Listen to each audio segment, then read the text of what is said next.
கியூட்டாக மற்றவரை பார்த்து பரதநாட்டியம் ஆடிய எல்கேஜி மாணவி. திருவாரூர் புத்தக திருவிழாவின் இறுதி நாளில் சுவாரஸ்யம். திருவாரூர் 2வது புத்தக திருவிழா கடந்த பிப்ரவரி 2ஆம் தேதி முதல் திருவாரூர் அருகே உள்ள எஸ் நகரில் நடைபெற்று வருகிறது. அதன் இறுதி நாளான இன்று பள்ளி மாணவ மாணவிகளின் பரதநாட்டிய நிகழ்ச்சி நடைபெற்றது.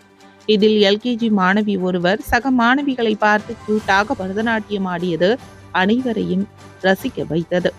குறிப்பாக திருவாரூர் சட்டமன்ற உறுப்பினர் பூண்டி கலைவாணன், மாவட்ட ஆட்சியர் சாருஸ்ரீ ஆகியோர் எல்கேஜி மாணவியின் நடனத்தை பார்த்து ரசித்தனர். ஆடிக்கொண்டான் அந்த வேடிக்கை காண